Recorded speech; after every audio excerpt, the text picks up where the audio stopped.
Assalamualaikum warahmatullahi wabarakatuh. Shalom, Om Swastiastu, Namo Buddhaya. Salam kebajikan dan salam sejahtera bagi kita semua. Kepada yang terhormat, Dekan Fakultas Ilmu Sosial dan Ilmu Politik Universitas Satya Negara Indonesia, Bapak Valesa Munabari, MA PhD, yang kami hormati Ketua Program Studi Ilmu Hubungan Internasional, Bapak Pradono Budi Saputro, MSI. Yang kami hormati Bapak Freddy M. Pangabean, MACD, selaku narasumber kita hari ini, yang merupakan Senior Foreign Policy Strategi Kementerian Luar Negeri Republik Indonesia. Yang kami hormati Bapak Ibu dosen serta seluruh peserta Dubes Ngopi Series 24 yang kami banggakan. Selamat datang di acara Dubes Ngopi Series ke-24 dengan tema Peluang dan Tantangan Diplomasi Indonesia dalam Perlindungan Pekerja Migran Indonesia. Puji syukur kita panjatkan kehadirat Tuhan Yang Maha Esa, karena hanya atas rahmat-Nya kita dapat hadir pada acara siang hari ini dalam keadaan sehat dan tak kurang satupun.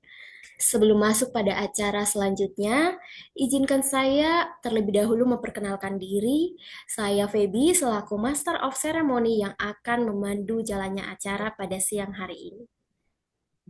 Selanjutnya, alangkah lebih baiknya kita memulai acara ini dengan berdoa. Berdoa menurut kepercayaan masing-masing, berdoa dimulai.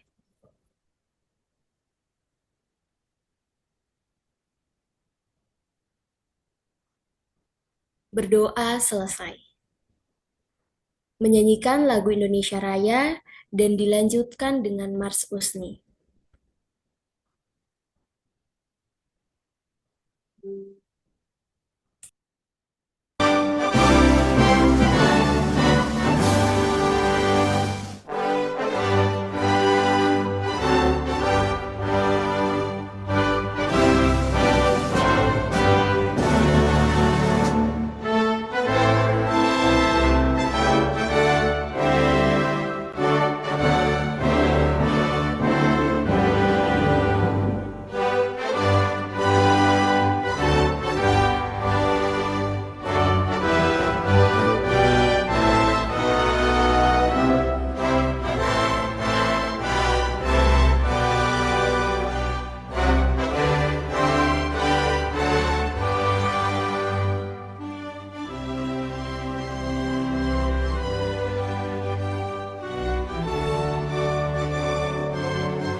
Dilanjutkan dengan Mars Usni.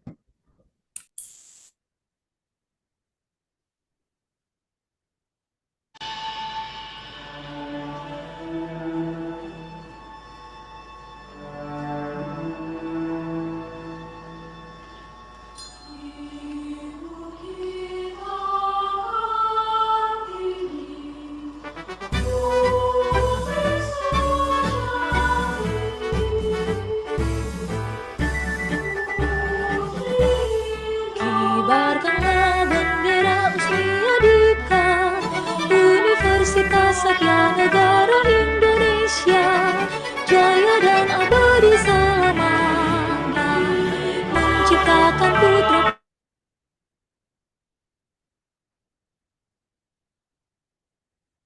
laksanakan tridharma perguruan tinggi, sumpah setia kepada negara dan Pancasila, membangun negara tercinta, meneruskan cita-cita proklamasi si 45 berbakti kepada Pertiwi. Kibarkanlah bendera Usni Adika, Universitas Satya Negara Indonesia.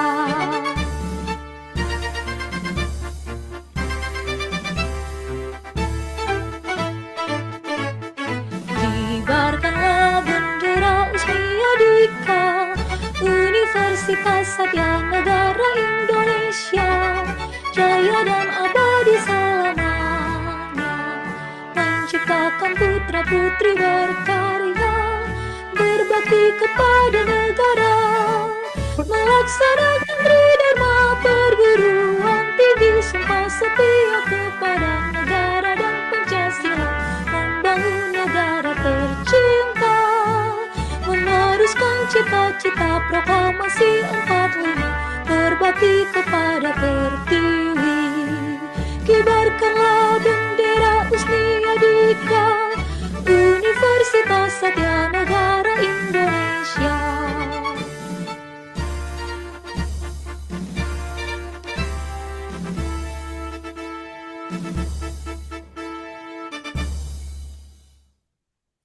Acara selanjutnya sambutan oleh Bapak Valesa Munabari MA PhD selaku Dekan Fakultas Ilmu Sosial dan Ilmu Politik Universitas Satya Negara Indonesia. Kepada Bapak Dekan dipersilahkan. Ya, terima kasih Mbak Feby. Assalamualaikum warahmatullahi wabarakatuh. Selamat siang, salam sejahtera, shalom, Om Swastiastu, Namo Buddhaya, salam kebajikan. Yang saya hormati, Yang Mulia Bapak Freddy M. Panggabean, MA CD, Senior Foreign Policy Strategist dari Kementerian Luar Negeri Republik Indonesia. Selamat siang Bapak, mudah-mudahan kabar baik dan sehat selalu Pak. Terima kasih. Sebuah kehormatan bagi kami, Pak, Fakultas Ilmu Sosial dan Ilmu Politik di Universitas Satya Negara Indonesia atau USNI, untuk menyelenggarakan yang kami sebut dengan Dubes Ngopi Series, Bapak. Jadi kami memang sudah cukup lama bekerja sama dengan FPCI, Pak. Kami salah satu chapter dari FPCI, rutin untuk menyelenggarakan yang namanya Dubes Ngopi Series, artinya sebuah event platform untuk ngobrol tentang dunia internasional, isu-isu kebijakan luar negeri dan lain sebagainya. Dan kami sangat excited Bapak Freddy, pada siang hari ini Bapak bersedia telah berkenan hadir untuk berbagi ilmu, wawasan dan juga insights Bapak tentang peluang dan juga tantangan diplomasi Indonesia dalam perlindungan pekerja migran Indonesia. Izinkan saya juga menyapa para peserta pada Dubes Ngopi Seri siang ini yang sudah hadir melalui Zoom. Selamat siang semuanya, selamat bergabung juga untuk Bapak Ibu Kaprodi ya, Pak Pradono, event organizer Pak Alex, juga dosen-dosen di HI dan juga di FISIP Universitas Negara Indonesia, maupun juga dari kampus-kampus yang lain, institusi atau lembaga lain yang bergabung pada siang hari ini. Saya pikir tema ini cukup menarik. Bapak Ibu semua hadirin ya, Pak Freddy juga saya yakin setuju dengan saya bahwa tantangannya makin besar, tapi juga diimbangi dengan peluang ya. Karena kalau kita melihat dari sisi kacamata masalah nih Pak Freddy, sebetulnya masalahnya bisa dibilang hampir nggak selesai-selesai ya Pak. Kalau kita bahas di ruang rapat demi rapat misalnya dengan DPR Komisi 1 atau bahkan juga kritisisme dari para akademisi, selalu saja kalau ada kaitannya dengan PMI selalu ada masalah dalam hal langkah-langkah, biasanya kena target nih Kemlu nih Pak Freddy ya. Perlindungan di PTRI, di kedutaan besar itu selalu disibukkan dengan dilema administratif ya, keterbatasan sumber daya dan lain sebagainya, sehingga Indonesia meskipun memiliki PMI, kalau kita mau combine prosedural dan prosedural yang salah satu yang tertinggi di dunia, itu sebetulnya kalau kita lihat dari sisi yang lain sebetulnya bisa menjadi peluang diplomasi. Kita lihat di Filipina misalnya sudah bergerak moving dari hal-hal yang berbau administrasi menjadi sebuah kekuatan diplomasi dari aspek pekerja migran mereka yang pada gilirannya bisa menjadi soft power Pak ya. Kalau kita lihat bisa menjadi bargaining power dari pemerintah Filipina sendiri. Kalau ada isu sengketa dengan negara lain ngambek saja misalnya, tarik saja, nggak PMI-nya pekerja migrannya bawa pulang itu bisa bisa mengguncang ya negara-negara partner atau negara-negara sahabat Filipina tentu saja. Nah, mungkin Pak Freddy nanti bisa juga share insight bagaimana eh, eh, tantangannya untuk menjadikan pekerja migran Indonesia ini shifting tidak saja kemudian isu yang berkembang tentang administratif, logistik, sumber daya, tetapi bagaimana menjadikan pekerja migran Indonesia sebagai kekuatan soft power yang dimiliki oleh Kemlu kita, pemerintah kita ke depan juga untuk bisa menjadi kebanggaan tersendiri bagi Indonesia, kurang lebih sama seperti Filipina mungkin Pak Freddy. Saya pikir itu Bapak Ibu, saudara-saudara sekalian, teman-teman mahasiswa yang sudah hadir pada Zoom siang kali ini, kami sangat mengapresiasi partisipasi teman-teman semuanya. Selamat mengikuti diskusi dengan aktif. Sekali lagi Pak Freddy terima kasih dan selamat mengikuti diskusi dari saya. Sekian, terima kasih, selamat siang dan wassalamualaikum warahmatullahi wabarakatuh. Salam, terima kasih Pak. Terima kasih kepada Bapak Dekan atas sambutannya. Sebelum masuk pada acara inti, izinkan saya membacakan background singkat dari moderator kita pada siang hari ini. Bapak Alessandro Kurniawan Ulung, MA, yang akrab disapa dengan nama Mas Ales, merupakan salah satu dosen pada program studi hubungan internasional di Universitas Satya Negara Indonesia. Beliau mengampu beberapa mata kuliah, di antaranya ada diplomasi, politik internasional, dan kebijakan luar negeri Indonesia. Dalam bidang pendidikan, beliau menyelesaikan pendidikan sarjana S1 Hubungan Internasional di Universitas Jember pada 2010. Selanjutnya, beliau meraih gelar magister atau S2 pada program studi hubungan internasional di Universitas Gadjah Mada pada tahun 2012. Selanjutnya, acara akan saya serahkan kepada Mas Ales selaku moderator kita pada hari ini. Kepada Mas Ales, saya persilahkan. Terima kasih Mbak Feby atas pembukaannya. Selamat siang, salam sejahtera bagi kita semua. Yang terhormat yaitu Bapak Freddy M. Panggabean MA selaku Senior Foreign Policy Strategist dari Kementerian Luar Negeri.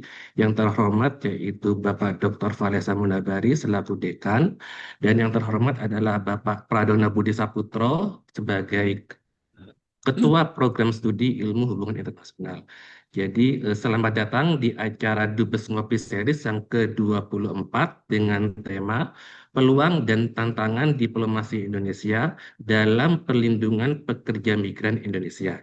Jadi acara ini diselenggarakan oleh Foreign Policy Community of Indonesia, Chapter USNI, yang bekerjasama dengan Program Studi Ilmu Hubungan Internasional USNI.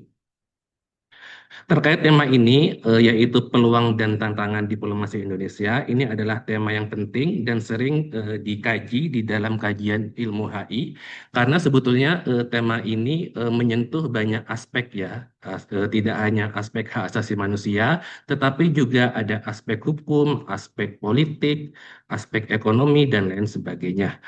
Misalnya pada tahun 2022 itu ada pengaduan dari 171 warga negara Indonesia, pekerja migran Indonesia, di mana 189-nya itu melaporkan bahwa mereka itu menjadi korban tindak pidana perdagangan orang atau perekrutan ilegal.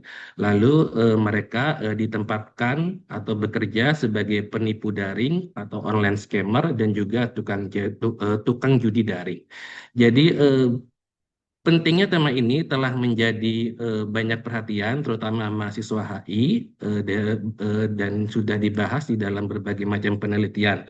Oleh karena itu, penting bagi kita untuk bersama-sama untuk mendiskusikan tentang bagaimana itu sebetulnya perlindungan yang diberikan oleh pemerintah kepada pekerja migran Indonesia. Seperti itu. Lalu kebijakan-kebijakan luar negeri apa yang sudah dibuat, bagaimana diplomasinya, dan juga bagaimana sih perlindungan yang akan diberikan di masa depan.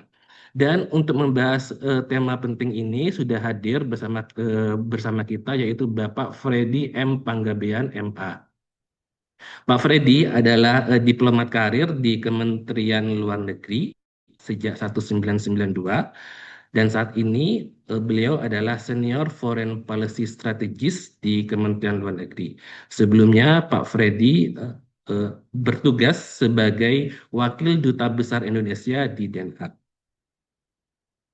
Dengan kombinasi pengalaman diplomatik dan juga pemahaman yang mendalam tentang isu migrasi ini, Prodi HI berharap pada acara pada siang hari ini kita bisa belajar dari Pak Freddy, kita bisa mendapatkan berbagai wawasan yang kritis dan juga konstruktif terkait bagaimana sih pemerintah Indonesia itu melindungi pekerja migran kita di luar negeri.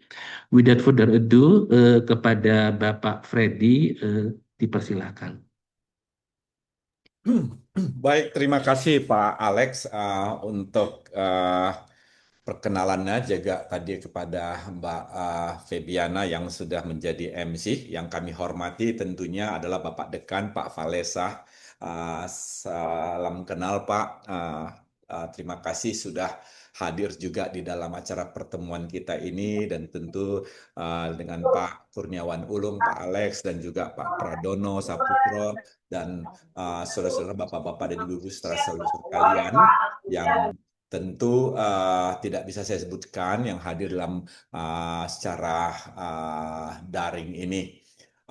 Sebelum saya memulai, saya agak mengeko ya apa yang disampaikan oleh Pak Valesa ya.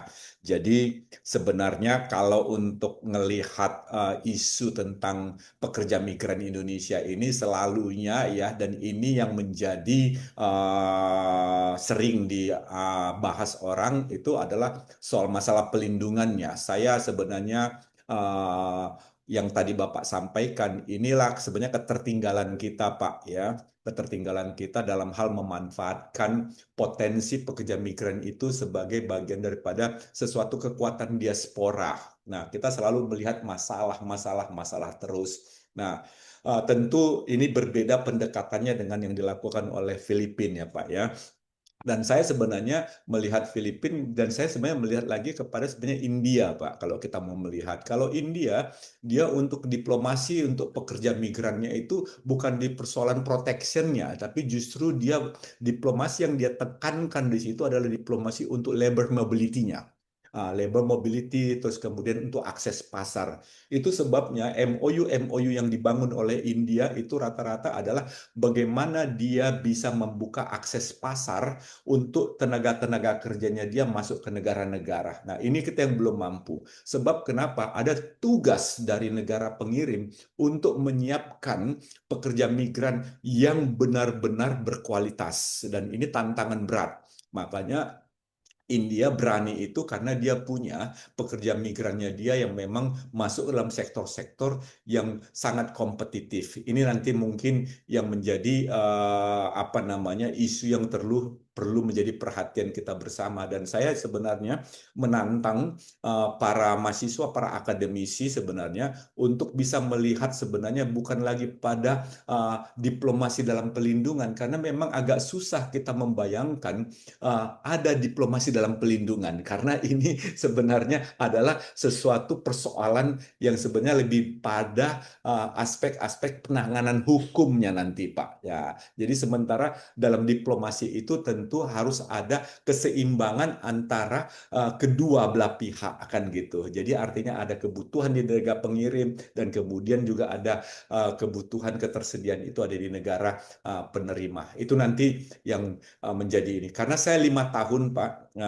ketika menjadi Direktur Kerjasama Luar Negeri di BNP2TKI, sekarang namanya Kementerian P2MI, saya banyak berkecimpung dalam negosiasi market access sama labor mobility, terutama dalam konteks CEPA, kemudian juga dalam konteks misal bilateral agreement. Nah, salah satunya yang saya termasuk salah satu negosiator untuk pengiriman pekerja migran kita ke Jepang dengan visa specified skilled workers visa. Ini yang saya banyak tekuni, dan di sini sebenarnya banyak kelemahan kita, masih kekurangan kita. Boleh saya share ya bahan saya ya, sehingga nanti bisa menjadi bahan kalau kita untuk diskusi karena waktunya tidak lama, tapi nanti saya rasa nanti saya akan mencoba untuk bisa semaksimal mungkin dalam hal untuk apa namanya menyampaikan paparan ini. Nah, Bapak Ibu sekalian, teman-teman sekalian, kenapa labor and migration itu matters in Indonesian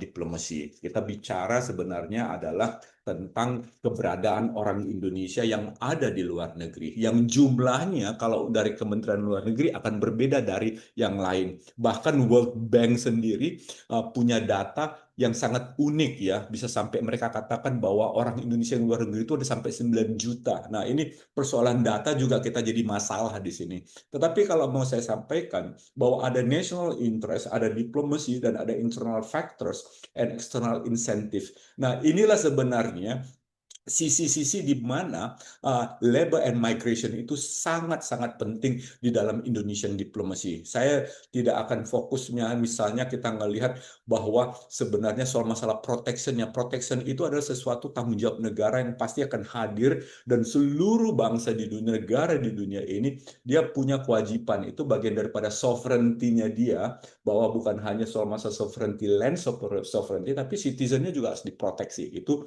tanggung jawab kalau kita bicara mengenai tugas negara ya dalam hubungan internasional.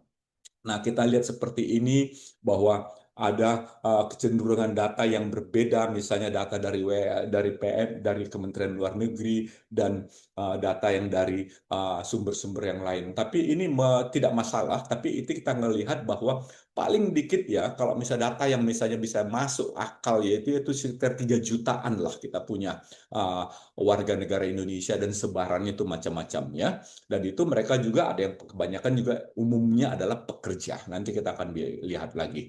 Nah, kemudian kita lihat lagi ya bahwa kenapa? Karena ada global issues dan juga ada domestic issues-nya kita. Nah, kalau di global issues kita melihat bahwa terjadi di kawasan global ini, kawasan-kawasan negara-negara yang mengalami namanya artinya labor shortage ya. Kemudian juga ada negara-negara yang memang dia sudah ada population growth-nya dan kemudian unemployment-nya pun makin tinggi begitu. Nah, itu sekarang itu banyak terjadi di Indonesia ya, seperti kita melihat ya kan, population growth kita, angka kerja, tenaga kerja makin tinggi ya, dan sampai ini akan membuatkan tahun lalu ya kita disibukkan dengan ini tag ini, tagar ini kan, kabur aja dulu ketika anak muda Indonesia akhirnya memilih pergi. Nah, ini kan isu-isu ya, artinya isu domestik dan isu global itu bertemunya di mana? Ya, itu bertemunya di persoalan kerja di luar negeri itu, seperti itu ya.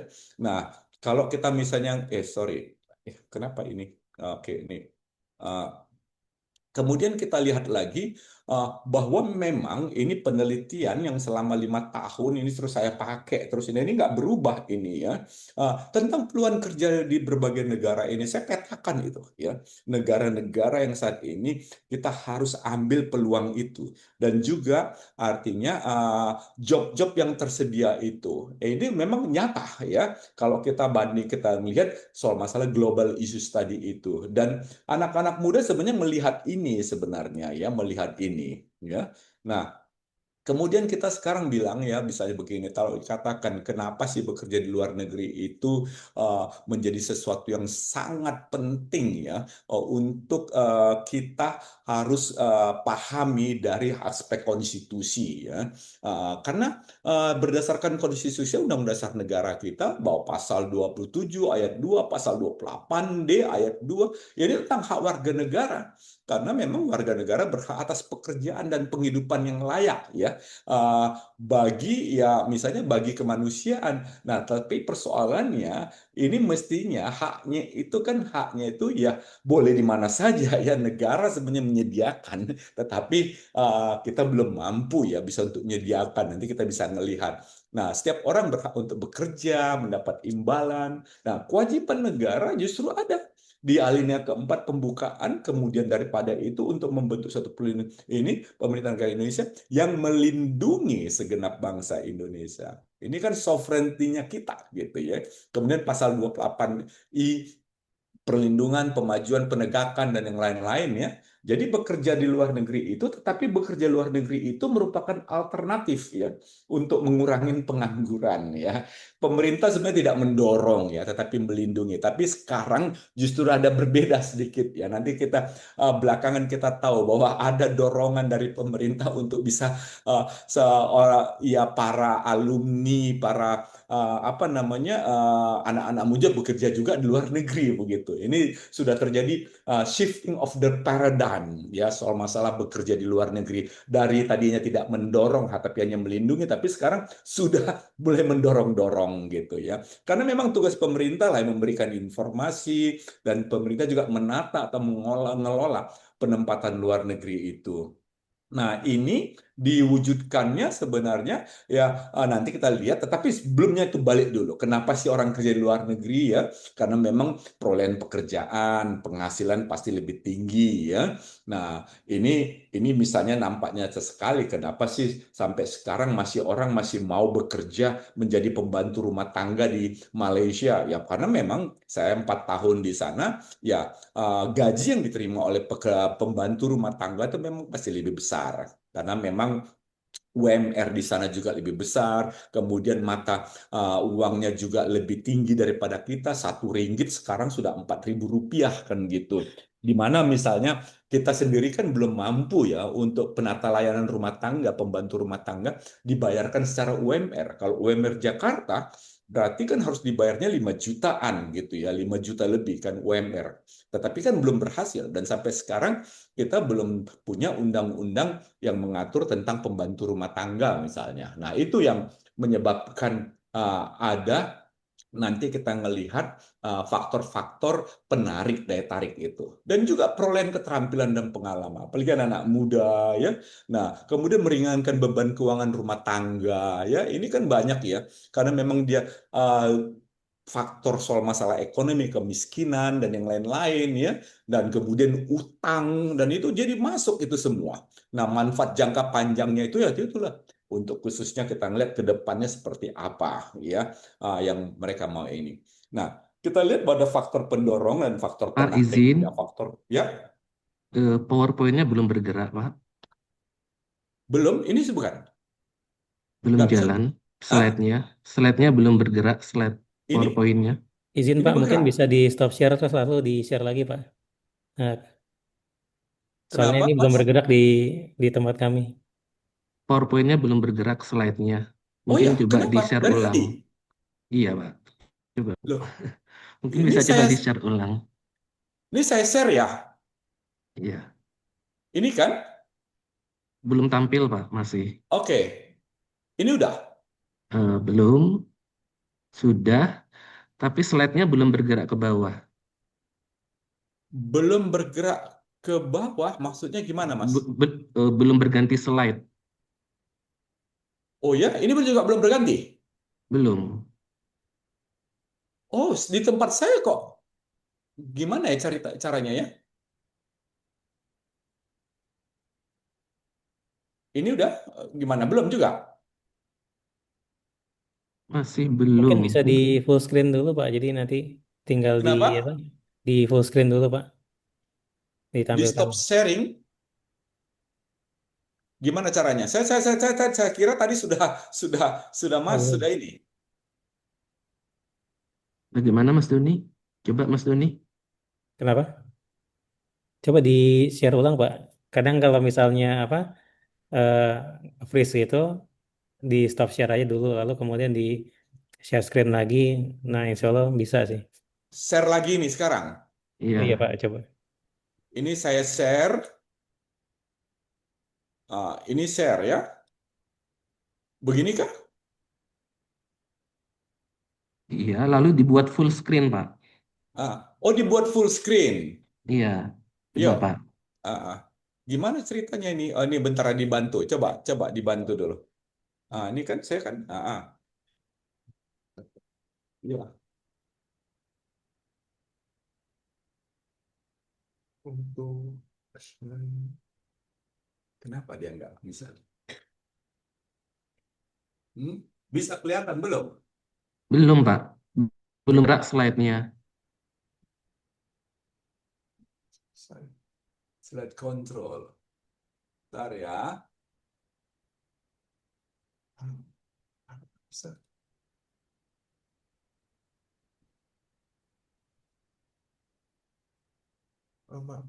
Bisa.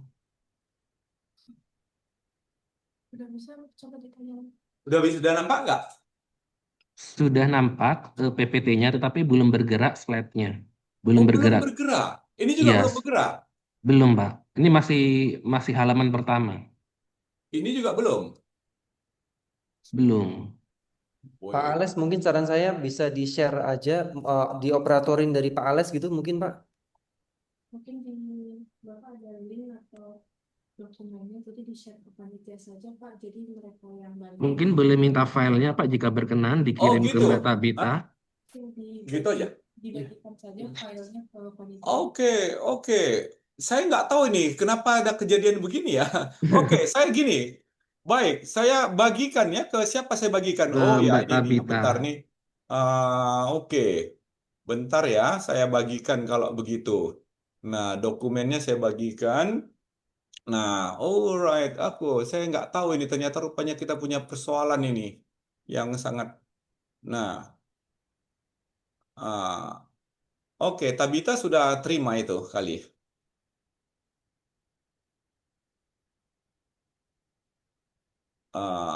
Saya sudah kasih ke Tabita Rambe. Oh iya. Saya juga bingung ini. Saya nggak baru kali ini saya punya pengalaman seperti ini.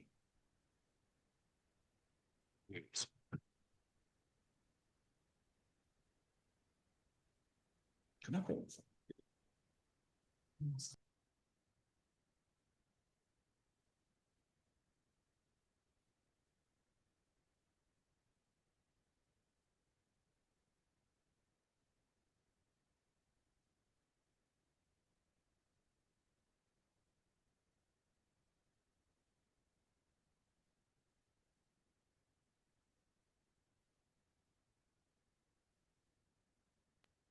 Oke. Saya share. Apakah terlihat? Oh ya, terlihat. Eh, Ya, udah terlihat ya. Bisa sudah. dibuat ini ya. Ini sudah terlihat? Why Labor and Migration Matters. Iya, Sudah. udah Eh, terlihat ya. ini Pak, slide yang ini atau next? Ah, ah. Slide-nya sekarang yang slide yang ke ini, yang push and pull factor sih ya, bikin tolong itu ya. Hmm. Yang itu. Ini Ya, Pak. itu dia. Oke ya. Ya, Baik, sudah bisa ya.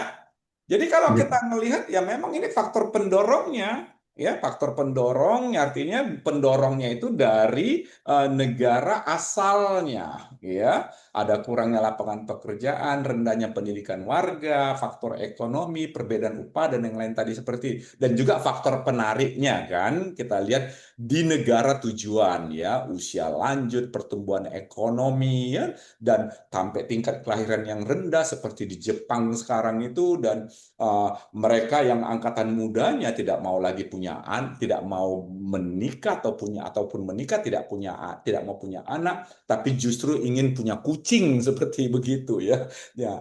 Nah, coba perhatikan kita sendiri di dalam negeri itu yang kita harus akui ya bahwa pengangguran itu sangat melonjak ya sampai misalnya per Februari itu ada 7,28 juta dan bahkan ini semua di dalam berita ya angka pertumbuhan ekonomi kita juga yang tidak belum tentu besar ya karena memang faktor pendorong untuk angka pertumbuhan ini kan tentunya harus ada sektor-sektor produksi kan manufaktur ya. Ya kalau kita beli terus ya tidak pernah kita produksi ya kita tidak pernah mempekerjakan orang ya. Nah, next boleh ya sampai berikutnya. Nah, eh, ada satu undang-undang ya, undang-undang itu ya Undang-Undang Nomor 18 Tahun 2017 itu ya, itu lagi sekarang ini memang lagi tahap revisi ya, tapi ini undang-undang yang terakhir ya, Undang-Undang Pelindungan Pekerja Migran Indonesia. Nah, di situ dinyatakan siapa sih yang menjadi pekerja migran ya. Jadi pekerja migran itu setiap warga negara Indonesia yang akan sedang atau telah melakukan pekerjaan dengan menerima upah di luar wilayah Republik Indonesia. Itulah yang namanya pekerja migran ya. Jadi kalau misalnya hanya student ya, terus kemudian sampai di luar negeri misalnya dia sambil misalnya bekerja sambilan, yaitu tidak pekerja migran ya, atau mereka yang dikirim untuk bekerja di kedutaan atau di organisasi internasional ya, itu agak beda ya, bukan itu lagi. Next, boleh berikutnya. Nah, kita tahu ya kontribusinya luar biasa ya. Ini datanya sebenarnya yang 9 juta ini dulu kami perdebatkan dengan World Bank itu ya, tapi kita pakai lah karena World Bank itu punya report tentang pekerja migran Indonesia. Jadi mereka itu sudah menyatakan 9 juta gitu. Jadi tapi mereka mengakui ya kontribusi pekerja migran ini dari mulai pertumbuhan ekonomi, memperkuat people to people, transfer ini, pengetahuan, dan ada manfaat jangka panjang. Next lagi, boleh silahkan. Nah, Bapak Ibu sekalian, dalam kaitan seperti kita ini, yaitu harus diingat ya, bahwa terjadinya penempatan kerja luar negeri itu tuh merupakan hasil diplomasi.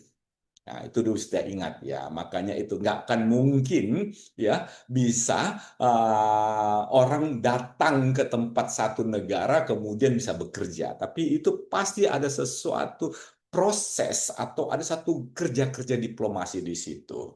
Nah, itulah sebabnya ada 5 ya skema dalam penempatan kerja luar negeri dari mulai G2G. Kita ini punya antar pemerintah, yaitu kita punya sekarang itu bilateral itu G2G penempatan melalui pemerintah itu untuk ke Jepang dengan untuk perawat dan caregiver di bawah IJEPA. Kemudian juga ada di Korea untuk memanfaatkan skema point sistemnya mereka, EPS system ya, company implement point system sistemnya Korea. Dan terakhir kita dengan Jerman. Itu dengan Jerman itu kita memanfaatkan program pemerintah Jerman itu khusus untuk perawat yang namanya Triple Win Program. Itu pakai G2G. Nah, tapi yang sangat umum itu adalah P2P. Ini diberangkatkan oleh perusahaan rekrutmen dan juga ada G2P ya, government. Nah, ketika kita bicara government itu apa? Yaitu BP2MI itu. BP2MI itu memilih ketika dia masih belum jadi kementerian, badan ini merupakan operator dalam penempatan kerja luar negeri. Regulatornya itu di Kementerian Tenaga Kerja pada waktu itu. Tapi kan sekarang sudah jadi kementerian. Nah, pasal 31 Undang-Undang Nomor 18 2017 menyatakan bahwa pekerja migran Indonesia itu hanya dapat bekerja ke negara tujuan penempatan yang ada 3 syaratnya. Nah, ini tadi itu Pak, persoalan di kita banyak orang pergi ke tempat negara-negara yang sebenarnya tidak memenuhi persyaratan ini. Nah, disitulah terjadi persoalan di dalam hal pelindungan pekerja migran. Ya, nah ini sebenarnya kalau ini tiga-tiganya ini semua ya menjadi dasar atau sesuatu yang bisa kita terapkan, ya tentunya yang secara prosedur ini tidak akan, itu akan mengurangi akses-akses dari unprocedural tadi itu. Ya, next boleh.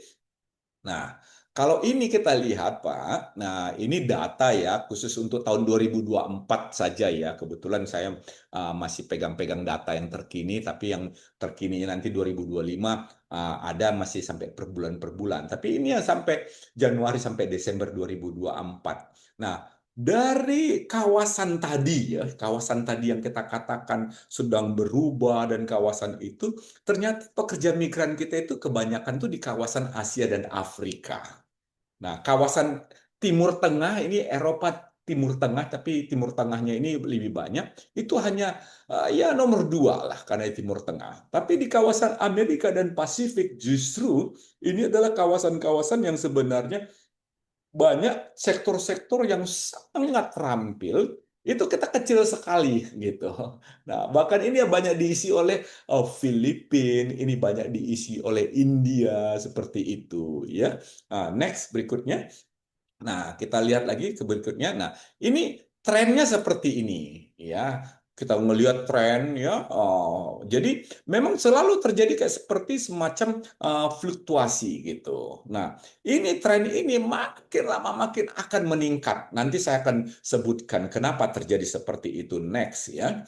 Nah, kita bisa lihat, nah ini kalau kita ngelihat negaranya saja ya, masih didominasi masih di Malaysia gitu. Jadi kita banyak di Malaysia, Hong Kong, Taiwan, Singapura, Jepang ya, Korea, Arab Saudi. Nah, Italia itu ada mulai kayak seperti kapal pesiar banyak di situ ya. Tapi perhatikan dari 10 itu di Zambia itu banyak di sektor-sektor ke perkayuan ya di Zambia ya. Kemudian juga ada konstruksi di situ. Tapi kita perhatikanlah ya negara-negaranya. Boleh kemudian berikutnya, silahkan.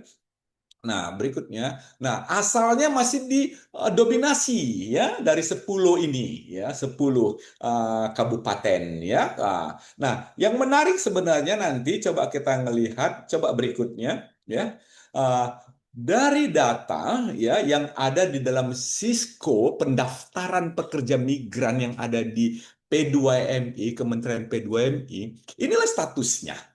Jadi kalau misalnya kita ngelihat tadi ya Pak Dekan ya sama Pak Alex ya sama teman-teman sekalian yang mendominasi dari segi pendidikan itu sebenarnya masih di SMA, SMK sama SMP. Itulah yang masih dominasi, dominannya di situ. Dominannya di situ, ya. Dan juga yang banyak yang misalnya nanti kita ngelihat ya, yang belum menikah sama yang menikah pasti banyak. Tapi berikutnya coba perhatikan agak menarik, coba silahkan next ya. Nah, nah, coba kita lihat next ya. Nah, yang menarik sebenarnya ini, kita masih punya banyak tantangan. Sektor yang banyak dimasuki oleh pekerja migran itu sektor informal. Informal ini dia bekerja pada perseorangan, bukan kepada perusahaan. Nah, itu dia. Banyak itu. Ya misalnya kayak seperti di Malaysia, itu banyak yang bekerja untuk informal, kemudian sampai bahkan juga ke Taiwan dan juga ke Hong Kong. Jadi misalnya jadi caregiver, pembantu rumah tangga atau perawat lansia, tapi bukan kepada badan perusahaan dia. Dia kepada perseorangan. Nah, inilah masih kita ngelihat. Nah, kalau formal itu di perusahaan. Nah, coba kita perhatikan juga dalam konteks untuk misalnya kita melihat jenis kelamin kebanyakan perempuan kita ini. Nah, itu makanya banyak kasus-kasus yang kalau misalnya melibatkan perempuan dan tapi sekarang juga ada laki-laki ya kayak seperti nanti kita coba perhatikan itu juga sudah mulai banyak juga kasus-kasus untuk laki-laki ya. Boleh berikutnya coba perhatikan nah ini pekerjaannya, ini sektor-sektor jabatannya gitu ya. Banyak kan memang masih di housemaid ya, kemudian plantation workers ya. Saya 4 tahun di Malaysia itu kebun kelapa sawit itu ya dari sekian banyak kebun kelapa sawit dan Malaysia itu nomor 2 terbesar untuk eksportir palm oil itu 90% tuh pekerjanya itu dari Indonesia dan itu banyak dari Lombok ya yang bergerak untuk di kelapa sawit. Makanya plantation worker itu cukup besar. Nah, inilah masih Pak ya apa namanya komposisi yang tadi saya katakan itu. Next. Kita masuk dulu ya karena kebetulan ini. Nah, permasalahannya itu ya di sini sebenarnya, Bapak Ibu sekalian. Ya, PMI non prosedural itu masih besar. Dampaknya kita ngelihat ya permasalahan yang timbulnya. Penyebabnya apa? Ya memang proses birokrasi mau nggak mau. Tetapi karena kita lihat tadi karena untuk informal kita memang harus mesti kuat dalam hal birokrasi itu. Kalau nggak orang ya pergi-pergi begitu saja, ya seperti itu. Nah, juga permasalahan tentang human trafficking, PMI yang terpapar ideologi dan yang macam ideologi radikal dan yang lain-lain, gaji atau lembur tidak terbayar. Nah, boleh next berikutnya. Nah, kita ngelihat ya. Nah, saat ini begini. Kalau saya misalnya membuat kajian ketika untuk hal ini ya kita lihat penyebabnya. Nah, kondisinya begini. Nah, akibatnya apa? Walaupun kita punya kondisi yang kita harapkan itu seperti apa, ya. Jadi memang salah satunya ya bahwa faktor ekonomi kemiskinan harusnya ya misalnya kita ingat ya seorang yang pergi ke luar negeri kan 5 tahun kontraknya dia pulang dia bisa bawa uang dia bisa menyejahterakan ya keluarganya atau untuk misalnya ekonominya. Tapi ternyata tidak. Bolak-balik pergi. Ada orang sampai 10 tahun, 20 tahun. Ya karena memang mungkin ada terjadi yang namanya inilah kemiskinan struktural tadi itu. Ya, ini jadi pertantangan kita. Nah, next, boleh berikutnya. Nah, Undang-Undang Nomor 18 Tahun 2017 tentang Pelindungan Pekerja Migran Indonesia sebenarnya itu sudah melihat ya ada 3 ya tahapan dalam pelindungan itu. Pelindungan itu sudah terjadi sebelum bekerja. Nah, inilah proses administrasi tadi itu. Jadi yang mau bekerja ke luar negeri itu memang sudah harus terlindungi. Dia sudah harus punya kontrak kerjanya, dia sudah punya dokumen penempatannya. Nah, karena ini birokrasi makan waktu, ya prosesnya slow. Nah, banyak ingin langsung membypass itu. Nah, banyak yang terjadi di lapangan ketika orang misalnya sudah dapat baru aja dapat informasi kerja. Kemudian mulai direkrut. Terus kemudian mereka katakan, bisa nggak minggu depan saya langsung berangkat? Itu yang nggak mungkin, karena ada cek kesehatan dan macam-macam ya. Nah, kemudian pelindungan selama bekerja ini juga sangat sudah diatur oleh Undang-Undang Nomor 18 Tahun 2017. Dan pelindungan setelah bekerja, setelah dia pulang. Bagaimana pemerintah bisa melakukan fasilitasi bagi mereka ketika pulang supaya mereka bisa bekerja produktif dan tidak balik lagi lah harusnya untuk kerja ke luar negeri. Ya, next. Nah, kalau kita melihat tadi, coba berikutnya. Nah, kalau kita melihat tadi bahwa penempatan itu adalah hasil daripada diplomasi. Nah, diplomasi pelindungan oleh Kementerian Luar Negeri itu melalui peran perwakilan RI itu ada dalam pelindungan sebelum bekerja, selama bekerja, dan setelah bekerja. Nah, jadi memang kalau kita melihat pasal 32 ayat 2, perwakilan itu kedutaan besar kita atau konsulat jenderal kita itu punya peran penting dalam memberikan saran dan pertimbangan kepada pemerintah pusat dalam hal penghentian atau melarang penempatan pekerja migran untuk negara tujuan tertentu yang tadi tidak memenuhi persyaratan tadi itu. Itu ada perannya di situ, ya. Nah, next sekarang kita melihat. Nah, coba perhatikan apa yang terjadi di dalam kasus pengaduan-pengaduan selama tahun 2024. Kalau kita perhatikan bahwa pekerja laki-laki juga mengalami banyak pengaduan permasalahan dalam hal bekerja di luar negeri. Dan itu jumlahnya cuma bedanya 10 aja dengan perempuan. Dulu perempuan. Nah, tapi kalau kita perhatikan, kasus yang paling banyak melanda yang dialami oleh pekerja migran itu adalah yang mereka yang berangkatnya secara non-prosedural. Ya, kalau yang prosedural itu biasanya masalah soal gaji dan itu lebih mudah diperselesaikan karena dia punya kontrak kerja, dia punya perusahaan. Jadi semua sudah jelas. Tapi yang non prosedural perginya aja kita nggak tahu gitu. Perwakilan pun nggak tahu, apalagi P2MI seperti itu. Boleh next berikutnya. Nah, sama seperti tadi itu. Nah, tapi kebalikannya kita melihat bahwa di mana negara-negara yang banyak permasalahan itu, ya kita ngelihat Malaysia tetap, ya. Kongo ini di Afrika karena banyak yang bekerja di hutan, ya, banyak di sektor penebangan kayu, ya, lumber. Di Saudi juga, ya, ini masih ada. Ini mereka-mereka bukan yang baru, tapi yang mungkin orang yang sudah lama di situ pun juga begitu. Dan yang non prosedural kan juga banyak yang datang ke Timur Tengah dengan memakai visa umroh dan kemudian tidak pulang seperti itu. Taiwan, nah ini Kamboja, tadi yang sudah dikatakan tadi itu ya, ini juga sudah mulai meningkat ini. Ya, Kamboja tadinya nggak muncul tapi sudah mulai ada. Next lagi kita bisa melihat, nah apa kasus-kasusnya? Kasus-kasusnya itu ya ingin dipulangkan, terus gagal berangkat, nggak jadi, gaji tidak dibayar, ya. Nah, itu yang 3 besarnya sebenarnya di situ, ya. Yang ingin dipulangkan ini mungkin karena tidak sesuai dengan kerjaan, karena antara kontrak dengan yang ini tidak sesuai gitu. Nah, gagal berangkat ya diiming-imingi, kemudian akhirnya ternyata nggak berangkat, uangnya sudah masuk gitu. Nah, gaji tidak dibayar ini bisa diselesaikan apabila dia prosedural karena tahu siapa yang membayarkan. Nah, next berikutnya. Nah, kalau kita bisa melihat ya ini asal daripada pekerja migran yang punya bermasalah itu ya. Memang lagi-lagi di tiga besarnya di Jawa ya, Jawa Barat, Jawa Timur dan Jawa Tengah dan NTB. Ini kantong-kantong asal dari pekerja migran tadi itu.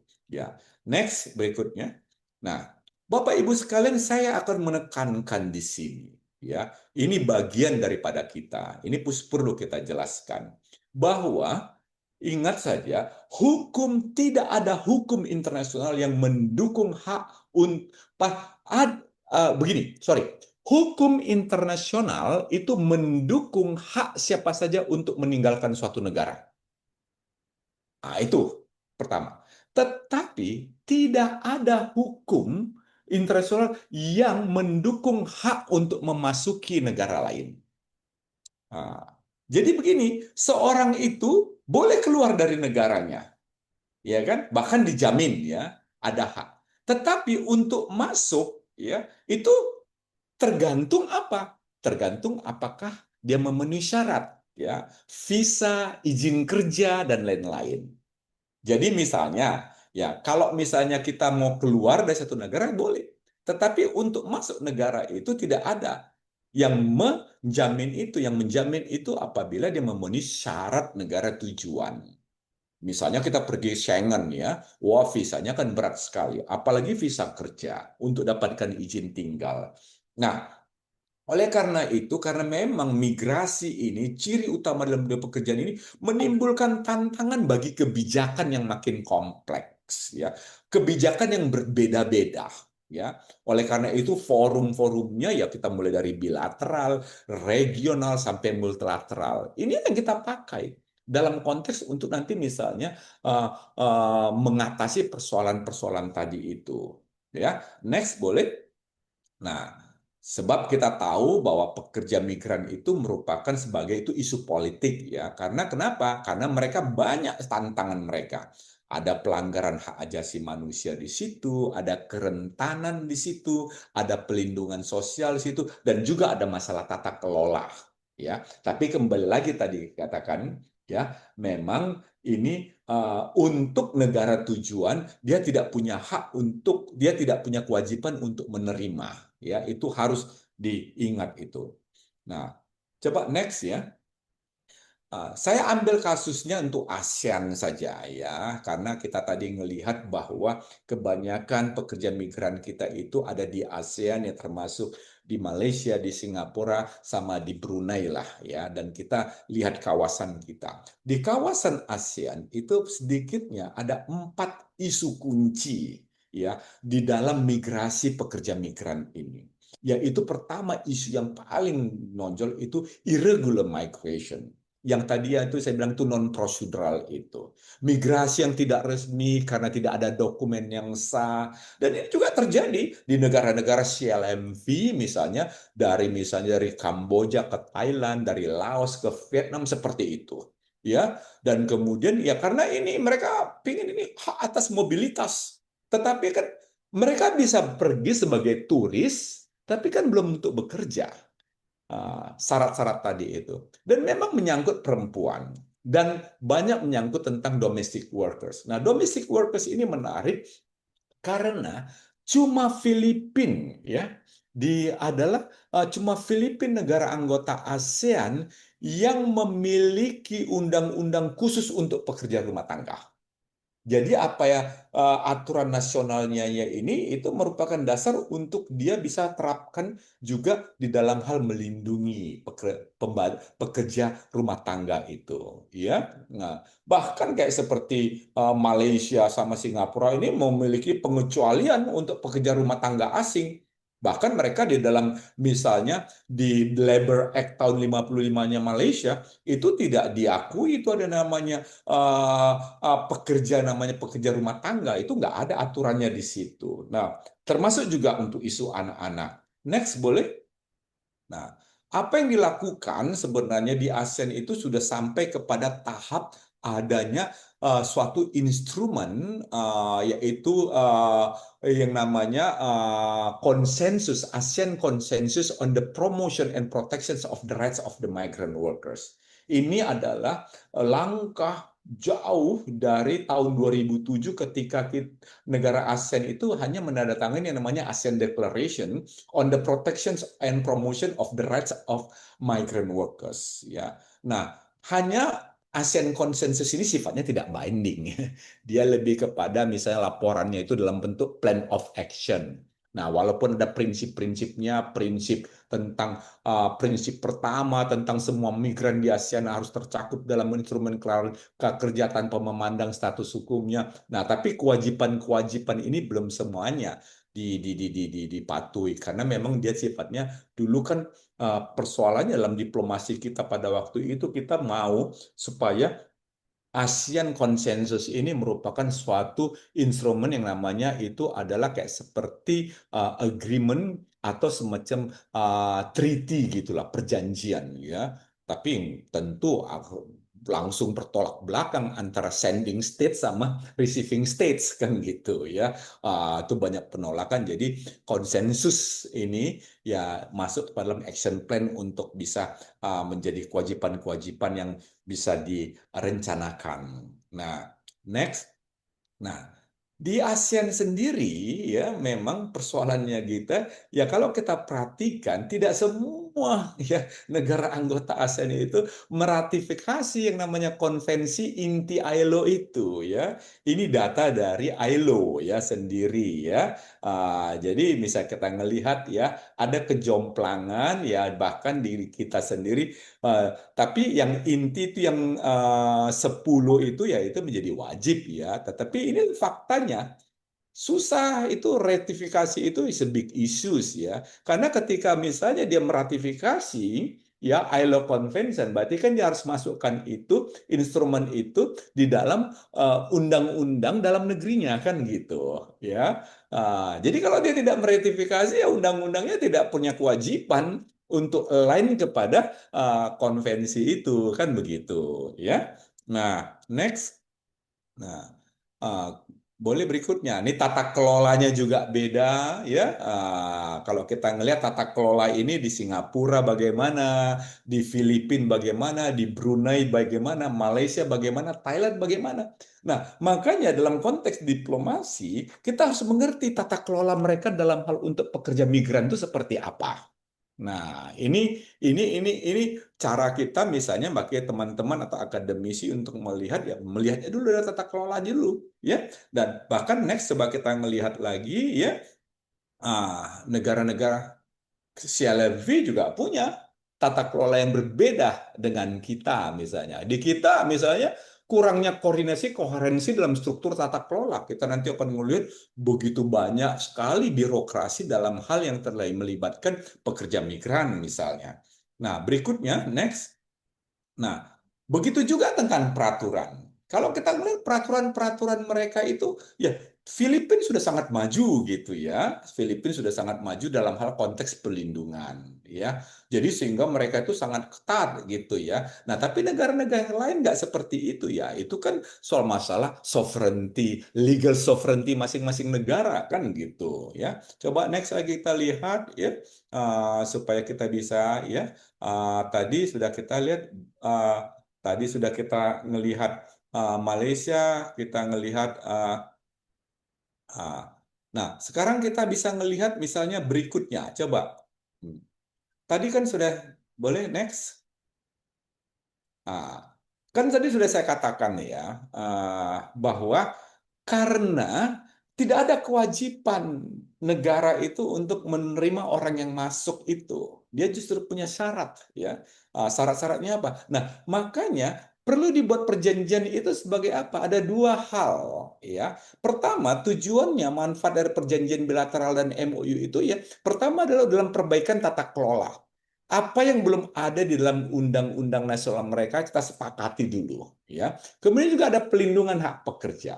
Misalnya dalam perbaikan tata kelola migrasi tenaga kerja itu bagaimana memformalkan tanggung jawab bersama gitu antara negara asal pekerja dengan ada tujuan penempatan.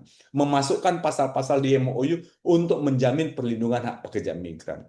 Tapi untuk mendudukkan ini itu tidak mudah. Saya misalnya punya pengalaman bagaimana misalnya ketika kita hendak misalnya mau memperpanjang ya undang-undang apa MOU kita tentang dengan Malaysia tentang pekerja migran kita, wah lama sekali itu ya. Karena memang undang-undang nasional mereka itu beda dengan kita punya gitu. Tapi kalau ketika terjadi perbedaan, ya MOU itu dijadikan acuan gitu, rujukan bersama.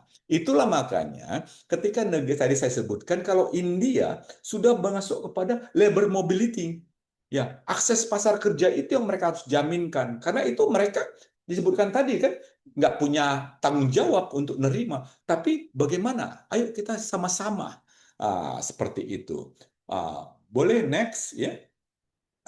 Di dalam perjanjian ketenagakerjaan itu paling sedikit tuh ada 13 jenis yang bisa kita kerjasamakan ya. Ini juga menyangkut nanti misalnya dalam konteks pelindungannya ya. Jadi ketika bicara tentang MOU labor mobility ya, itu sebenarnya juga berbicara di situ tentang pelindungannya di situ. Ya, dari mulai bilateral agreement-nya ada, MOU pun boleh, ya boleh. Ya, bahkan ada ya ini ILO melihat ada 13 negara. Bahkan juga ada multilateral agreement untuk khususnya bisa di mode 4. Mode 4 ini banyak didiskusikan di dalam Economic Partnership Agreement, EPA. Di CEPA-CEPA itu kan biasanya ini. Dan kita selalu kadang-kadang agak kesulitan di sini. Karena kalau kita bisa bikin CEPA, kalau kita singgung dengan mode 4, berarti tenaga kerja asing dari luar juga harus bisa masuk di dalam mode 4 ini. Ini movement of the natural persons namanya. Nah, ini sayang banyak sekali yang saya lihat kekurangan kita banyak tidak banyak membahas ini. Dan akademisi juga jarang sekali membahas yang mode 4 untuk General Agreement on Trade in Services ya, movement of natural persons. Padahal ini salah satu sebenarnya untuk bisa mendorong orang kita masuk ke dalam sektor-sektor yang formal gitu ya. Salah satunya ya bisa terpakai. Next. Nah, kalau kita melihat ya bagaimana misalnya fundamental ratifikasi ya ILO Convention itu ya, ini kita bisa melihat ya. Terus bisa berikutnya lagi, silakan. Next lagi ya. Terus ini kita masuk pada kerjasama. Nah, kalau kita ya, kalau kita kerjasama bilateral kita itu untuk bidang tenaga kerja itu agak agak macam-macam ya. Misalnya kita punya dengan Singapura, tapi lebih pada design thinking for public service pada ini ya. Masih terkait ya dengan tenaga kerja, tetapi belum spesifik gitu ya tentang misalnya soal masalah labor mobility atau market access ya. Lebih banyak pada soal masalah penempatan pelindungan misalnya untuk sektor-sektor domestik ya. Misalnya kita dengan Chinese Taipei, dengan misalnya dengan Saudi, dengan Jordania. Nah, karena mereka tidak punya undang-undang nasional tadi itu ya, MOU itu yang jadi patokan untuk jadi rujukan bersama. Boleh next berikutnya? Next. Begitu juga ini yang sudah habis berlakunya, ini hitungnya bersama. Ketika misalnya mau diajak ya belum tentu mereka ini, udahlah, pokoknya aturan kami yang bermain gitu. Nah, kita masih punya banyak PR sebenarnya untuk dalam negosiasi ini. Next. Nah, inilah tadi saya sebutkan bahwa birokrasi itu juga jadi tantangan ya, karena memang ada aktor pemerintahnya, ada aktor non pemerintahnya terlibat di dalamnya, ya seperti itu. Nah, bahkan juga itu yang menangani tenaga kerja gitu. Belum lagi ada lembaga pendidikan yang bisa ngirim langsung ya, misalnya kayak seperti untuk spa terapis itu LPK langsung kirim begitu. Belum lagi Pemda macam-macam ya. Nah, next lagi berikutnya. Nah, di sisi lain ya kita ngelihat bahwa keberadaan tenaga kerja Asia itu ya kalau kita perhatikan itu Filipina paling banyak. Tetapi kalau perhatikan Filipina, coba perhatikan dia punya target itu misalnya, itu di Eropa, Amerika, dan Trust Territories itu dia punya ada 10. Bahkan di Afrika pun dia punya sampai 25. Tapi kalau dibandingkan dengan Indonesia, kita lihat itu ada 13. Ini di negara-negara yang sebenarnya pekerja migran kita itu banyak kan adalah di sektor domestik tadi itu, gitu, yang informal. Jadi pemilihan ini kan beda ya, kita ngelihat. Misalnya India itu dengan Timur Tengah itu ada 19 gitu.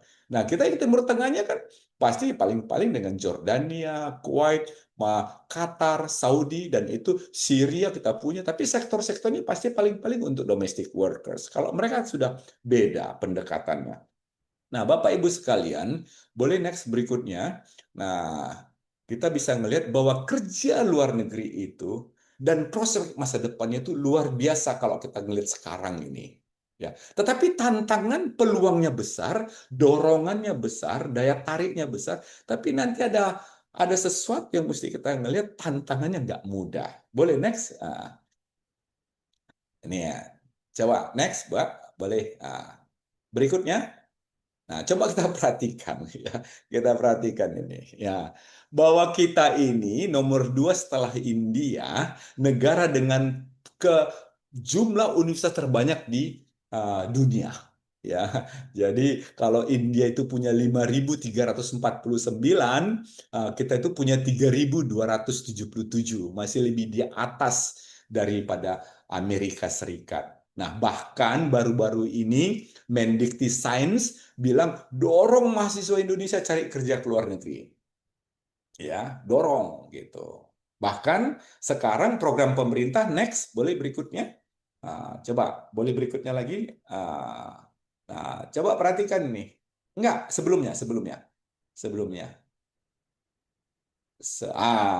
Bahkan SMK Go Global. Pemerintah buka peluang 300.000 lulusan SMK bekerja di luar negeri. Ya, bahkan disiapkan dana 25 triliun ya sampai untuk berapa tahun, 5 tahun dalam periode pemerintahan sekarang ini. Artinya tadi saya katakan uh, kata pemerintah tidak mendorong itu ya sudah tidak lagi sebenarnya karena sudah diungkapkan di sini dengan narasi-narasi seperti ini kan begitu bahwa pemerintah sudah siapkan program. Tetapi apakah semudah itu? Nah, baru kita masuk tadi. Saya menjawab apa yang tadi mengekokan apa yang disampaikan oleh Pak Dekan tadi itu. Di mana sih tantangannya? Boleh berikutnya? Nah, tantangannya di sini sebenarnya kita. Kalau kita mau masuk. Bahkan untuk sektor domestik pun, ya kalau untuk luar negeri itu ada di sini baik di bahasa, di kualifikasi. Kalau kita bicara kualifikasi, skill matching and harmonisasi, kita bicara soal masalah sektor-sektor formal yang membutuhkan keterampilan khusus. Belum lagi kita bicara mengenai sertifikasi dan lisensinya. Ini 3 hal. Nah, untuk sektor financing sampai kepada mana-mana. Tadi pemerintah misalnya nyiapkan untuk pelatihannya, oke. Tapi ketika mereka mau berangkat, belum tentu semua punya kemampuan secara ekonomi. Belum lagi misalnya, ya banyak yang misalnya hutang dulu, kemudian dibayar. Nah, ini memang ampat ini selalu ada ya dalam tantangan bekerja ke luar negeri tadi itu. Nah, terakhir ini agak menarik. Ini terakhir, boleh silakan. Ini Bapak Ibu, teman-teman sekalian, inilah kondisi saat ini. Ya, bahwa kerja jadi ladang tipu-tipu. Nah, Kamboja, kenapa? Karena banyak sekali tawaran-tawaran kerja yang ternyata itu tidak benar. Ya memang itu ladang, itu bisnis, big business. Ya, bahkan kita ngelihat banyak ya di dalam setiap misalnya untuk pekerja-pekerja apa aja, misalnya banyak yang bodong dan lain, dan yang menyedihkan ya ini sih tanggung jawab kita bersama ini, Bapak Ibu sekalian, khususnya tadi Pak Dekan ya coba kalau kita ngelihat ini ya tentu ini tantangan. Kalau yang ternyata pergi keluarnya, karena keluar negeri itu harus bisa menjawab yang 4 tantangan tadi itu. Nah, kalau keluar negeri itu belum bisa dijadikan, belum bisa serta merta dijadikan sebagai quick ya sesuatu quick win atau proses cepat untuk menanggulangi yang namanya pengangguran. Belum tentu. Karena 4 hal tadi itu harus bisa dijawab. Kalau menyiapkan ya iya. Tetapi kalau untuk pergi belum tentu juga. Kalau kita perhatikan Lulusan perguruan tinggi kita harus kita siapkan, kita dorong, dan mereka mesti masuk dalam sektor-sektor yang sebenarnya. Nah, itulah artinya kita beralih kepada untuk meminimalisir, memperkecil peluang-peluang yang tadi non-prosedural, ya, kasus-kasus yang menyimpang pekerja migran kita itu semakin berkurang. Nah, ini kerja-kerja diplomasi yang tidak bisa sendiri dilakukan oleh Kementerian Luar Negeri. Nah, HI juga punya, ya, hubungan internasional juga punya apa namanya, punya andil ya dalam hal untuk membuat suatu ya pemahaman ya bahwa kerja di luar negeri, diplomasi dan pelindungan itu memang salah satu bagian yang tak terpisah, tapi yang paling penting adalah bagaimana akses kerja luar negeri itu bisa kita dapatkan, khususnya untuk labor mobility. Begitu dulu ya Pak Alex untuk paparan saya. Jadi mungkin setelah ini saya kira kita boleh undang, mana tahu ada pertanyaan atau tanggapan. Silakan Pak Alex. Terima kasih Pak Freddy atas penyampaian materinya, sangat menarik sekali, sangat penting. Jadi langsung saja saya buka sesi tanya jawab untuk teman-teman yang ingin bertanya. Silahkan raise hand ya kalau mau tanya langsung ke Pak Freddy, mumpung ada kesempatan. Dan kalau misalnya mungkin malu-malu, silahkan tanya via chat, silahkan ditulis pertanyaannya via chat. Jangan lupa nama dan dari mana. Karena seperti itu. Untuk pertanyaan pertama, Pak, mungkin dari saya, Pak, Iya, silakan. terkait dengan pelindungan terhadap pekerja migran, seperti yang tadi Bapak sebut, terakhir adalah tentang Kamboja. Dan sekarang sedang hot ya, ini pemberitaan terkait dengan Kamboja. Banyak sekali PMI non prosedural dari Indonesia yang akhirnya terlibat kasus di Kamboja. Misalnya judi online menjadi operator judi online, dan kemudian muncul masalah-masalah lanjutan lainnya. Pertanyaan saya, Pak, apakah sudah ada inisiasi ya Pak, MOU gitu Pak, pelindungan antara Indonesia dan Kamboja terkait dengan labor mobility ini Pak? Tadi kan Bapak menyebutkan ada upaya G2G, kira-kira seperti itu. Apakah sudah ada MOU-nya? Dan kalau misalnya belum ada MOU-nya, apakah sudah ada aksi untuk memulai atau untuk membuat MOU G2G antara Indonesia dan Kamboja untuk mencegah ini Pak terkait dengan labor mobility. Terima kasih. Saya langsung jawab atau mesti nunggu yang lain? Gimana? Bisa langsung dijawab Pak? Oke, baik. Makasih Pak Alex. Memang ini untuk Kamboja ini sebenarnya tidak masuk ke dalam konteks job tadi itu, Pak. Ya. Hmm. Bahkan kalau seorang misalnya melamar kerja ya melalui sistem Cisco ya, sistem komputerasi BP2MI itu jabatan kerjanya itu nggak ada. Artinya dia kerjanya di mana? Kalau dia kerjanya di hospitality, berarti dia di hotel gitu, Pak. Ya, kan gitu.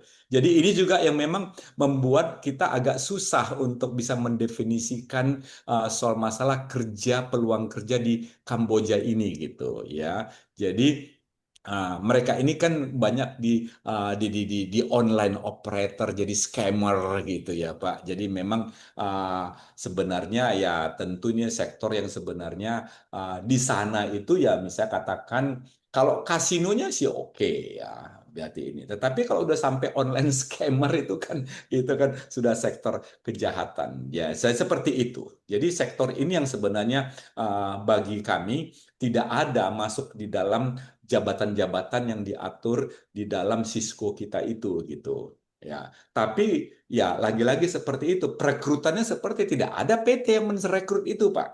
Nah, tidak ada perusahaan yang merekrut itu. Ini kebanyakan perekrutannya ini adalah individu. Ya, jadi kita membedakan antara agen dengan agensi gitu. Ya kan? Jadi agen ini adalah individu-individu yang kemudian ya ya menawarkan lah ya namanya itu. Sampai akhirnya ya kontrak kerjanya juga gini. Kalau misalnya itu sebenarnya agensi itu gampang kita ngelihat ya dia kesalahannya ini. Makanya persoalan yang di Kamboja itu yang paling berat itu ketika misalnya terjadi persoalan siapa yang akan memulangkan. Karena ini kan tidak ada kontrak kerja gitu. Ya kan? Nah, ini yang itu yang menjadi kesulitan di situ. Nah, apakah kita memang ada MOU untuk itu? Ya tentu belum ada ya Pak ya sampai itu karena itu bukan soal masalah akses pasar atau labor mobility. Ya, pemerintah Kamboja juga menganggap ya mereka kooperatif kalau misalnya untuk aspek misalnya kerja. Kalau misalnya tidak ada misalnya MOU yang ada itu apa? Yaitu dari aspek ya pelindungan dalam hal kekonsuleran gitu. Kalau ada bermasalah. Ya, misalnya kalau mereka harus dipulangkan, ya paspornya tentu harus ini ya, harus ada paspor. Nah, izin tinggalnya mungkin mereka bisa lama atau mungkin izin tinggalnya sudah ini. Dari aspek pelindungan kita itu pendampingan, ya seperti ini. Jadi fungsinya selalu begitu. Kita mengedukasi, Pak. Karena Kamboja sendiri bukan bukan tujuan negara untuk penempatan, Pak. Karena mereka juga punya persoalan unemployment juga kan begitu. Tapi ya sektor yang sangat menarik itu ya justru sektor-sektor yang agak gelap ini gitu, Pak. Itu yang bisa kami jawab, Pak. Oke. Terima kasih Pak Freddy atas penjelasannya. Dan sudah ada yang raise hand dari Mbak Feby. Silahkan bertanya langsung ke Pak Freddy. Oke, selamat sore Pak. Ya, Feby. Ya, terima kasih Pak untuk materi yang tadi sudah dijelaskan yang tentunya sangat menarik dan bermanfaat sekali Pak. Nah, kebetulan di sini saya mau bertanya Pak. Jadi berbicara terkait PMI, berarti kita berbicara terkait PMI prosedural dan non prosedural atau PMI ilegal dan legal. Nah, di sini tuh kebetulan saya juga berasal dari daerah yang dimana eh, di daerah saya berasal dari NTT Pak, kebetulan. Nah, kebetulan di daerah saya itu bisa dibilang sangat banyak sekali PMI ilegal gitu Pak. Nah, berbicara terkait itu Pak. Nah, tadi juga sudah dijelaskan di bagian tantangan bekerja di luar negeri. Nah, tadi kan dijelaskan bahwa ada 4 poin kan di situ. Ada bahasa, kualifikasi, sama lisensi dan finansial. Nah, yang menjadi uh, hal yang mendorong PMI ilegal ini adalah finansial menurut saya, finansial keuangan, masalah keuangan. Jadi kalau di daerah saya itu kan rata-rata itu kebanyakan itu pendidikannya itu kurang kan Pak orang-orangnya gitu loh. Dan pemerintahnya juga apa bisa dibilang kurang memperhatikan hal tersebut Pak. Jadi banyak sekali PMI ilegal yang dimana kan di sana juga jadi dengan mereka kurangnya pengetahuan terkait untuk bekerja di luar negeri itu bagaimana sih untuk mengurus seluruh berkas-berkas untuk menjadi PMI yang legal gitu Pak. Nah, kebetulan di daerah NTT itu cuman ada kalau nggak salah cuman ada 4 kantor imigrasi yang letaknya itu ada di Atambua, di Kupang, di Labuan Bajo, satu lagi ada di mana ya? Di lupa saya Pak. Nah, hanya 4 itu kan Pak. Nah, kebetulan kabupaten saya itu adalah kabupaten yang paling ujung istilahnya itu ada paling bungsu lah di NTT Pak. Karena baru pemekaran. Nah, jadi pertanyaan saya gini Pak. Jadi kan maksudnya eh, dan paling banyak itu kan PMI ilegal itu kan kalau di daerah saya itu kebanyakan itu ada di Malaysia, Pak. Nah, paling yang berkaitan dengan hal-hal itu kan paling mereka itu sering melalui jalur perbatasan-perbatasan itu, jalur laut, Pak. Jadi menurut itu satu hal yang sebenarnya membahayakan juga, Pak. Nah, jadi pertanyaannya, Pak, apakah eh, eh, pemerintah Indonesia ini maksudnya pemerintah Indonesia yang berada di luar negeri apakah mereka memiliki apa ya memiliki koneksi maksudnya buat apa berjejaring dengan masyarakat atau PMI ilegal yang berada di negara tujuan mereka. Contohnya seperti di Malaysia, Pak. Mungkin seperti itu Pak ya, Pak. Oke, saya akan jawab yang terakhir itu ya, Mbak Febri ya. Ya, Pak. Biasanya masyarakat kita yang datang ke luar negeri secara non prosedural ya, yang tidak itu kecenderungannya ya tidak mau berhubungan dengan kedutaan perwakilan ya. Kenapa? Karena mereka datangnya kan pasti tentu sudah dengan permasalahan ya yang dilanggar gitu ya. Tapi padahal sebenarnya ya itu kan begini ya, keputusan untuk pergi ke luar negeri itu melekat pada hak masing-masing gitu ya. Ya, jadi misalnya uh, ada sebenarnya yang melekat sama dia misalnya terkait misalnya hal keperdataan itu ya, itu tanggung jawab masing-masing sebenarnya. Oleh karena itu ketika misalnya hak ini digunakan secara tidak tepat gitu ya, dengan pergi ke luar negeri dan bekerja secara non prosedural, dia sudah menyebabkan menempatkan dirinya ke dalam satu situasi yang sangat vulnerable. Nah, saya tidak menggunakan kata legal sama ilegal ya, khusus untuk pekerja migran. Tidak ada kata-kata misalnya seorang itu jadi ilegal warga negara ya, tidak ada ya. Yang ada sebenarnya justru kalau kita ke luar negeri, apakah kita melalui cara-cara yang prosedural atau non-prosedural? Kan gitu. Makanya penggunaan kata-kata non-prosedural ini banyak dipakai di dalam pelindungan pekerja migran gitu. Karena datangnya dia tidak prosedural. Misalnya ada aturan-aturan imigrasi tentang izin kerja, izin tinggal di negara itu yang dia tidak penuhi. Saya bisa mengerti ya bahwa tadi memang faktor keuangan. Nah, ini yang sebabnya menjadi persoalan kita. Banyak masyarakat kita, khususnya di daerah-daerah yang memang uh, tingkat penganggurannya sangat tinggi, kemiskinan masih besar, uh, melihat bahwa bekerja ke luar negeri sebagai cara tuh jalan gitu ya untuk bisa mengatasi masalah-masalah ekonomi. Tetapi justru mereka tidak punya kemampuan ekonomi ya untuk bisa sebenarnya harus mereka miliki karena negara tidak akan membayar ya semuanya ya. Negara justru memberikan proses ya itu makanya ada kantor-kantor P3MI ya, kantor-kantor misalnya pelayanan-pelayanan pekerja migran. Nah, memang ini tantangannya ketika misalnya masalah ekonomi finansial ini menjadi dorongan ya. Tapi khusus untuk yang tadi saya katakan itu untuk domestic workers yang mereka bekerja di luar negeri sebagai domestic workers ya penata layanan rumah tangga, ini pun nggak boleh bekerja perginya itu secara perseorangan, nggak boleh.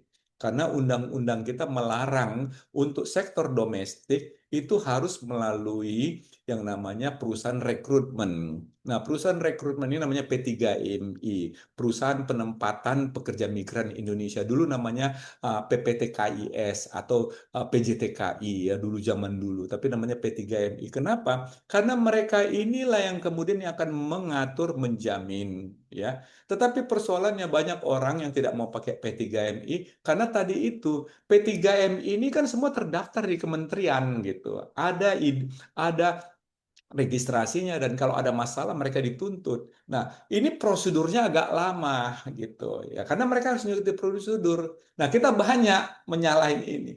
Prosedur itu ya is a painful gitu ya dan ini harus disikapi dengan kecermatan gitu. Makanya tadi yang saya katakan kepada Febri itu ya edukasi itu penting, Feb. Ya. Jadi now you are a student. Nah, Nah, ini time untuk bisa misalnya kamu mengedukasi.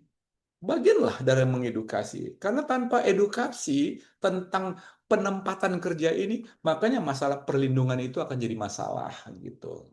Ya, itu yang bisa saya sampaikan untuk merespon apa yang disampaikan oleh Febri. Tapi terima kasih untuk mengangkatkan ini dan saya justru tertarik ya. Sebenarnya teman-teman yang dari NTT yang sudah memahami ini kembali datang untuk memberikan edukasi-edukasi tadi itu. Karena ini tidak semua bisa terjangkau. Bahkan rekrutmennya itu kan dari orang ke orang kan gitu.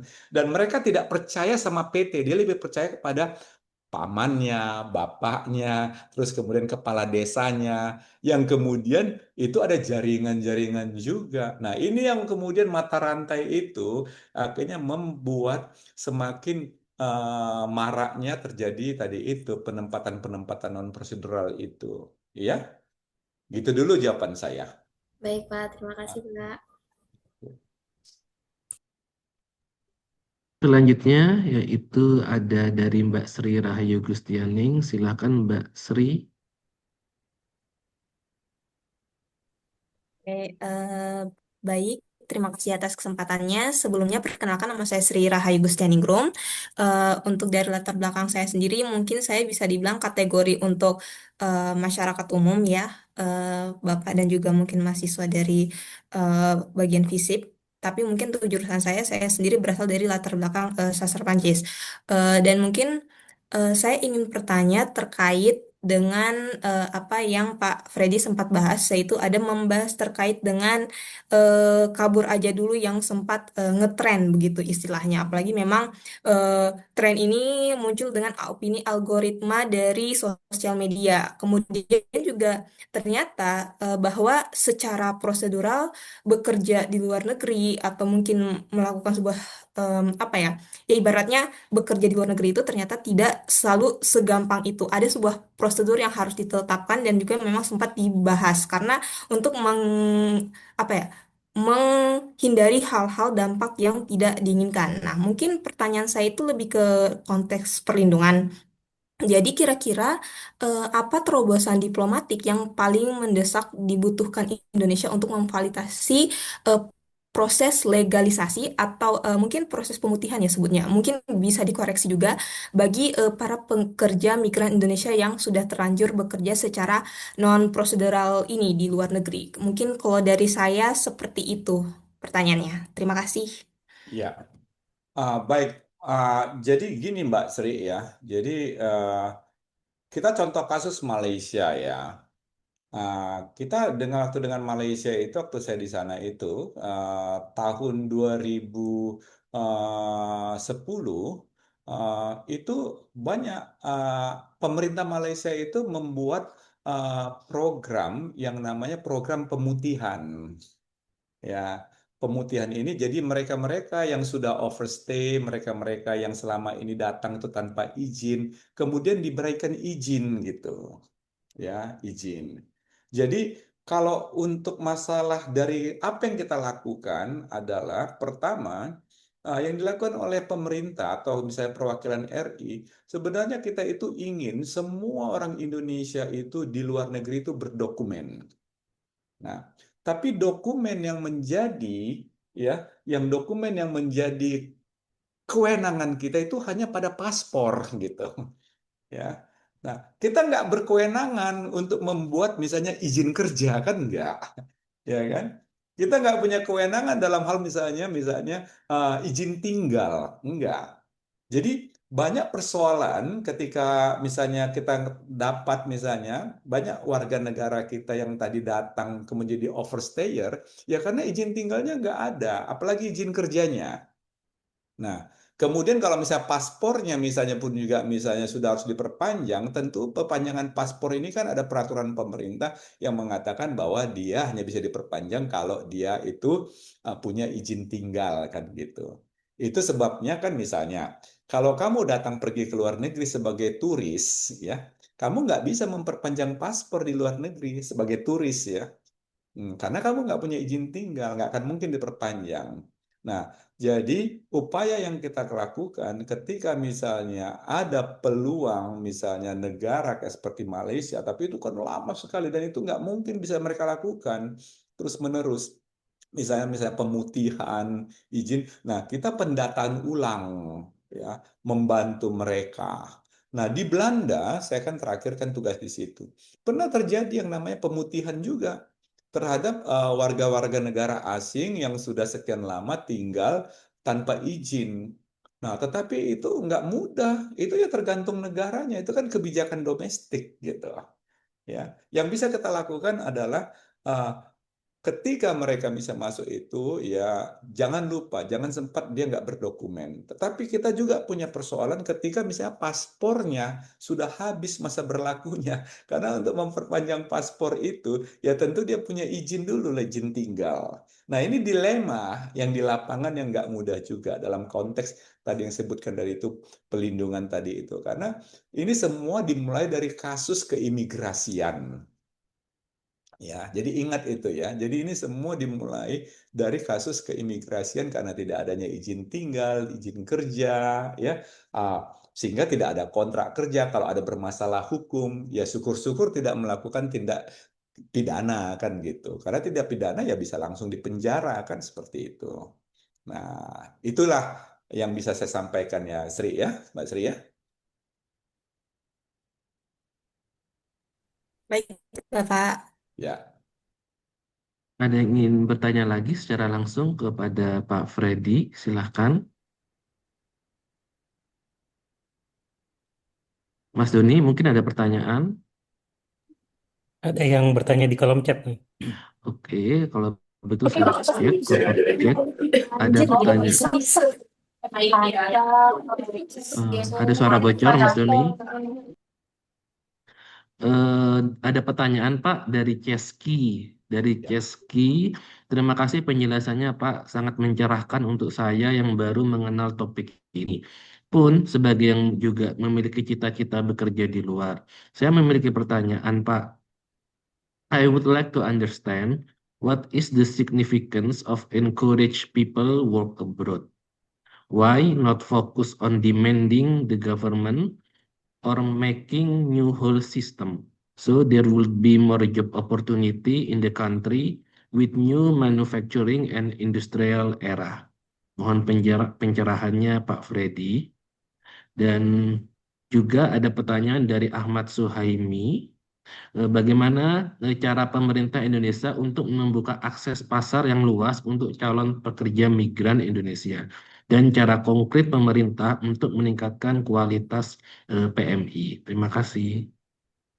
Ya, jadi kalau tadi pertanyaan dari Ceski itu sebenarnya ya ini ini di dalam negeri ya. Artinya kalau misalnya lapangan kerja tersedia di dalam negeri ya kita kan nggak pergi keluar kan gitu. Jadi kalau kita pergi keluar ya pasti tujuannya ya ingin menambah pengalaman, ingin memperbaiki atau mungkin self aktualisasi kan sesuai dengan tadi manfaat-manfaat dari manfaat-manfaat daripada berimigrasi kan tadi kan sudah saya sebut dalam slide saya sebelumnya kan. Jadi bahwa orang bermigrasi ke luar negeri itu bekerja ke luar negeri itu ya kalau misalnya dia ingin misalnya untuk memperoleh pengalaman dan keterampilannya sah-sah saja ya. Dan juga untuk manfaat jangka panjang atau penghasilan lebih tinggi. Tapi kebanyakan yang bekerja ke luar negeri itu juga ada ingin memperoleh pekerjaan. Tapi kalau misalnya Chelsea bilang, loh pekerjaan itu kan lebih baik dikerjakan di dalam negeri, Pak. Nah, ya tentu itu hal yang lain ya, Chelsea, yang tentu tantangannya ya juga ya banyak juga di situ ya. Nah, memang sektor manufaktur ini, industri ini yang bisa membuat lapangan kerja itu. Tapi misalnya kayak seperti pekerjaan-pekerjaan yang non-manufaktur dan industrial, misalnya kayak seperti untuk IT, kemudian untuk bidang-bidang sosial dan keuangan, itu kan juga nggak selalu tersedia banyak di dalam negeri. Di luar sana juga banyak. Nah, kayak seperti misalnya perawat ya. Contoh seperti ini. Kita banyak sekali perawat yang kita hasilkan karena kita punya banyak akademi perawatan, stikes gitu. Nah, sementara di luar negeri itu bidang perawat itu sudah banyak ditinggalkan oleh orang karena dia dianggap pekerjaan yang kotor. Mereka tidak mau lagi anak muda itu berhubungan misalnya dengan darah, dengan kotoran manusia. Sementara kita banyak sekali perawat kita yang jadi sarjana, ujung-ujungnya dia nggak bisa bekerja. Nah, ini kan jadi kendala gitu. Nah, oleh karena itu, kita ciptakan banyak universitas, kita ciptakan banyak program-program studi, tapi kita nggak bisa melihat bahwa peluang kerja yang tersedia dalam negeri itu kan juga terbatas. Khusus untuk keperawatan, kebetulan saya banyak mendalami ini. Ini juga pertanyaan tadi yang tentang dari Ahmad ya. Bagaimana akses pasarnya itu ada. Tadi kan sudah saya sampaikan. Ini informasi bursa kerja luar negeri itu ada. Nah, tetapi cara konkret pemerintah yang menyiapkan, dan termasuk tadi itu yang untuk SMK global ya, menyiapkan itu. Nah, tetapi kalau kita melihat, kualitas itu adalah kualitas sebelum dia bekerja. Nah, artinya dia sudah memenuhi tadi yang seperti yang saya katakan itu, ya menjawab tadi itu, yang 4 tadi itu ya, yang soal masalah misalnya, apakah misalnya dia bahasanya, kualifikasinya sudah terpenuhi nggak kan gitu. Nah ini yang mestinya harus dilakukan juga di dunia perguruan tinggi atau misalnya lembaga-lembaga keterampilan. Jadi nggak bisa berdiri sendiri pada pemerintah saja gitu. Pemerintah mungkin fokusnya di SMK. SMK itu diperkuat ya gitu ya, dikasih misalnya skill-skill yang memang di luar negeri itu dibutuhkan, ada kayak seperti match-nya. Tetapi si PMI sendiri, si pekerja sendiri, ya kalau dia nggak bisa ngerti bahasanya, mana bisa? Walau bagaimanapun pemerintah misalnya ya sudah menyediakan banyak sarana pelatihan, tetapi kalau dia sendiri nggak mau berbahasa Inggris atau berbahasa Jepang atau berbahasa Korea kan susah juga kan begitu.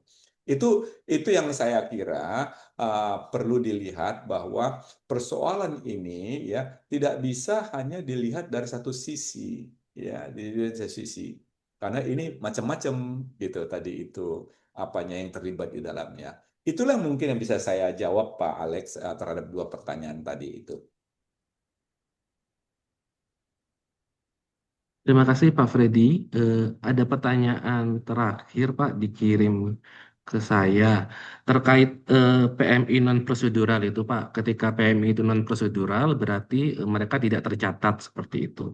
Dan ketika terjadi kasus, kemudian pertanyaannya adalah bagaimana diplomasi yang dilakukan oleh pemerintah untuk menyelamatkan mereka ya Pak, ketika mereka tidak terikot seperti itu. Apa yang dilakukan atau apa inovasi yang sudah dilakukan yang mungkin akan dilakukan ke depannya. Terima kasih, Pak Freddy. Ya, jadi Pak, prosedur penempatan di luar negeri itu, bekerja di luar negeri dari 4 dari 5 skema itu semua tercatat awalnya itu di SISCO, Sistem Komputerisasi Kementerian Pelindungan Pekerja Migran Indonesia, dulu BP2MI. Itu dulu awalnya. Jadi tahu dia pergi kemana, terus siapa yang memberangkatkan, siapa sana bekerja di sana. Dan ini, sistem ini Pak, ini bisa diakses oleh Kementerian Luar Negeri sama KBRI. Jadi kalau misalnya kita ketemu sama satu orang misalnya yang berkasus di luar negeri, kita bisa membuka, bisa tanyakan mana ID pekerjanya gitu. Atau dengan melihat paspornya saja, oh ini berarti dia punya izin tinggal, izin kerja. Nah, kalau kita misalnya klik paspor itu dalam Cisco, itu udah nampak ya data-data awalnya. Tapi kalau ini tidak prosedural, itu data itu nggak ada, Pak. Nah, persoalan di kita misalnya ketika dia non prosedural, ada untuk masalah di luar negeri.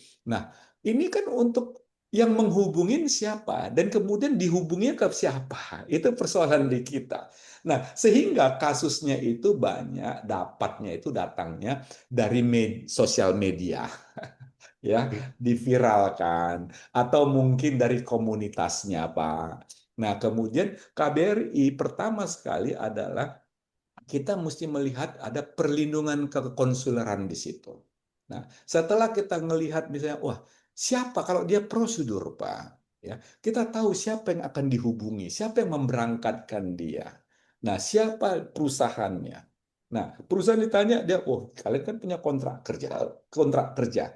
Tapi kalau dia non prosedural, biasanya kita paling-paling ya ini banyak penyelesaiannya kalau misalnya persoalan itu banyak di permasalahan di gaji, Pak. Nah, di gaji ini kan gaji nggak dibayar. Ya kalau dia sakit ya mungkin masih bisa lah misalnya ditolong gitu. Dan kemudian kalau mau pulang kalau tidak ada paspornya kita bisa kasih paspor. Tetapi banyak kerugian-kerugian itu sebenarnya dialami langsung oleh si pekerja itu sendiri. Nah, makanya bekerja yang secara non prosedural itu yang kita selalu bilangkan, jangan sempat ini akhirnya kerugian itu sampai kepada diri sendiri gitu. Banyak yang non prosedural karena dia kerja non prosedural, dia tidak tahu tadinya dia nggak bisa pernah kerja, misalnya nangani mesin, kemudian tangannya terluka atau mungkin dia jatuh.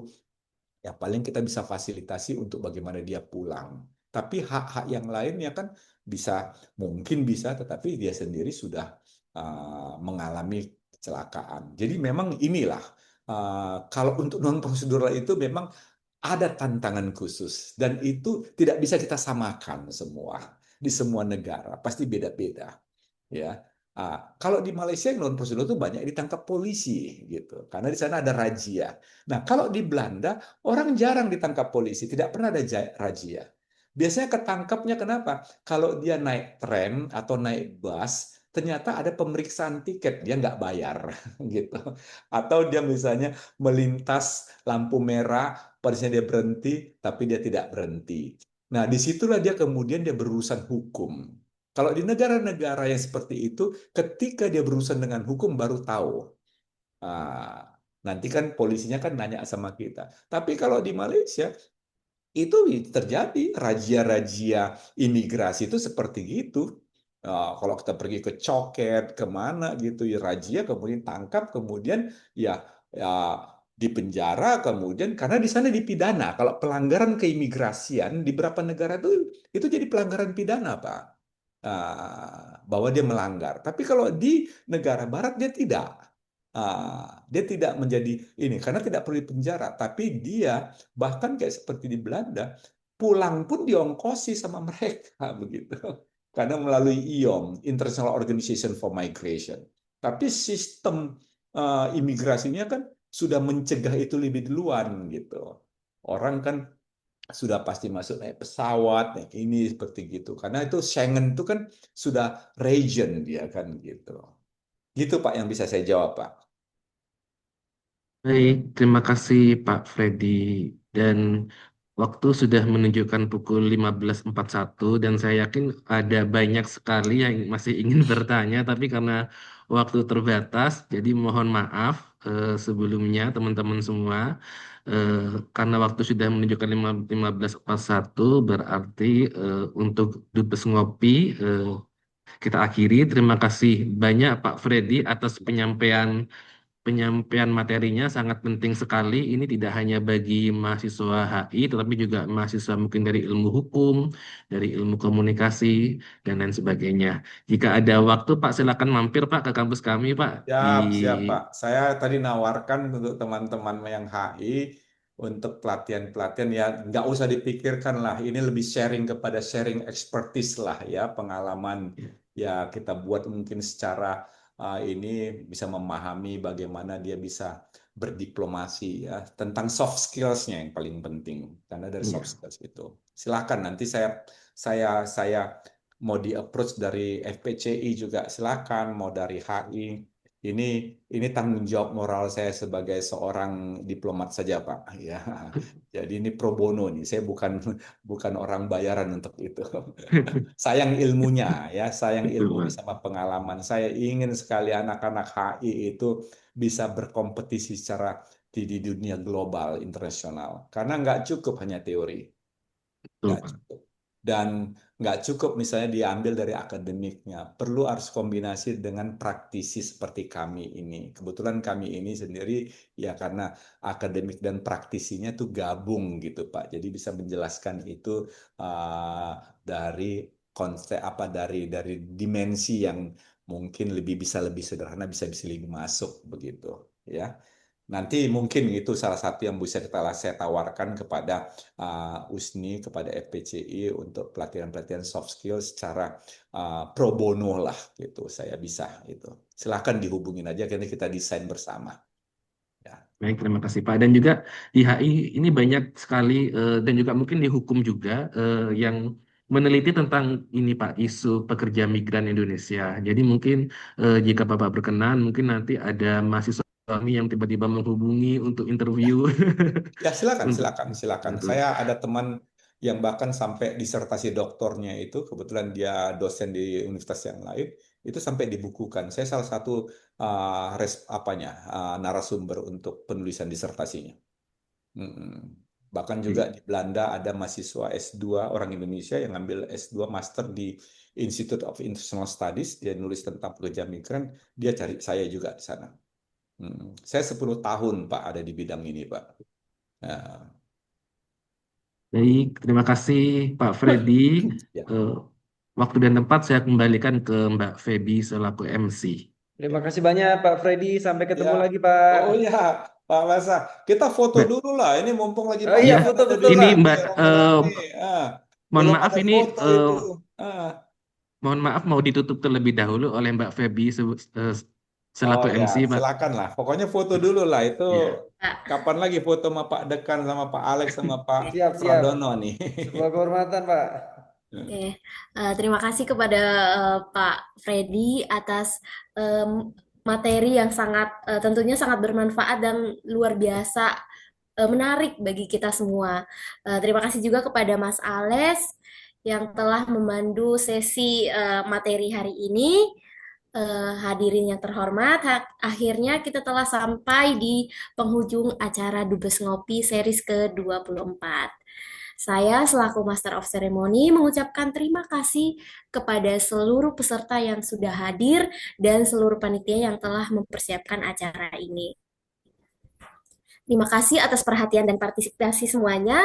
Saya selaku Master of Ceremony pamit undur diri. Sampai jumpa di Dubes Ngopi seri selanjutnya. Wassalamualaikum warahmatullahi wabarakatuh. Salam sejahtera dan selamat sore. Oke, selanjutnya kita akan melakukan sesi dokumentasi. Mungkin operator boleh dipandu. Iya. Mas Doni, dipersilahkan untuk memandu. Speakernya Mas, unmute. Ya, mohon izin Bapak Ibu sekalian, saya minta waktunya sebentar. Boleh Bapak Ibu dan teman-teman mahasiswa peserta Dubes Ngopi Series, ya bisa tolong dinyalakan dulu kameranya sebentar. Ya, ya nggak lama-lama ya, Insya Allah kira-kira 1 menit kurang ya. Kita mau ambil kebetulan ada beberapa slide ya ini, jadi tolong dinyalakan terlebih dahulu untuk diambil dokumentasinya ya. Oke, bisa kita mulai. Kita mulai dari sesi pertama, oke. Ya, oke ya, saya pandu. Oke, slide yang pertama, 1, 2, 3. Oke, senyumnya dong, 1, 2. Ya, 1, 2, 3. Oke, slide berikutnya. Oke, yang belum menyalakan kameranya, mohon dinyalakan terlebih dahulu. Oke, saya ambil dokumentasinya, 1, 2, 3. Oke, lagi 1, 2, 3. Oke, terima kasih. Saya kembalikan ke Feby selaku MC kita. Silakan. Makasih Pak Freddy. Sampai jumpa lagi Pak. Terima kasih, Ya, Pak. sampai ketemu. Terima kasih banyak ya. Terima Ya, kasih Terima banyak kasih, Pak Pak. Feby. ya, Terima kasih makasih Pak semuanya Dekan, Pak Prono, para Pak peserta. Alex, Makasih. sama Feby, Sampai ketemu sama lagi di teman-teman Dubes semua. Ngopi series Ya, berikutnya. ya, sampai jumpa ya di kesempatan berikutnya. Makasih.